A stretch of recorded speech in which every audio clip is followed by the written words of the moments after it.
बिना दवा तर्पण के घर ने, स्वर्ग चली आँखों आती भर।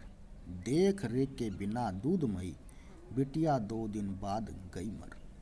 तो दुखी किसान था, उसके घर में उसकी पत्नी थी जो बीमार रहती थी।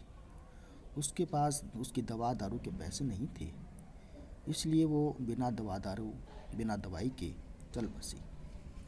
उसकी जो बेटी थी वो भी क्या है, बिना देख रेख के, माँ के मरने के बाद बिना देख रेख के क्या है वो भी मर गई। घर में विधवा रही पतोहू, लक्ष्मी थी यद्यपि पति गातिन। पकड़ मंगाया कोतवाल ने, डूब कुएं में मरी एक दिन। अब उस जो किसान था, उस किसान के घर में उसकी पत्नी मर चुकी थी, उसकी बेटी मर चुकी थी, उसका बेटा था उसकी हत्या हो गई। अब घर में वो किसान और उसकी जो विधवा पतोहू थी, पुत्रवधू थी, वो ही रहते थे।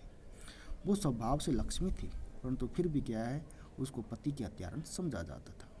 क्योंकि ग्रामीण परिवेश में अशिक्षा और परंपरावादी जो सोच थी उसके कारण ये समझा जाने लगा कि इस हत्यारन इस घर, ये हत्यारन थी, उसने इस प्रकार ऐसा कदम रखा कि अपने पति को ही खा गई। एक दिन कोतवाल ने उस जो किसान था उसकी बहू को थाने में बुलाया था।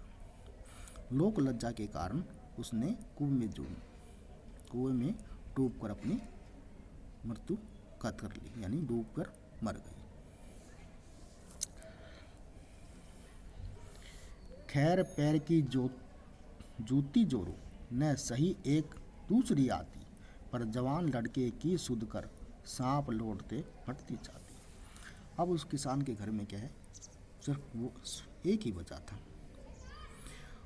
और उसके कारण क्या है वो ये सोचता था कि जो औरत थी उसकी खुद की औरत थी और उसके जो बेटी की औरत थी उसको क्या है, जोरू तो पत्नी जो है वो पैर की जूती के समान होती है।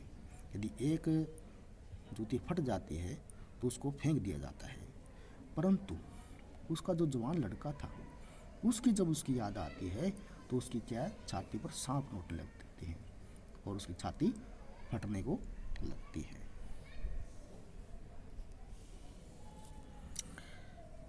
पिछले सुख की स्मृति आँखों में क्षण भर एक चमक लाती। तुरंत सुनने में गढ़ वह चितवन, तीखी नोक दृश्य बन जाती।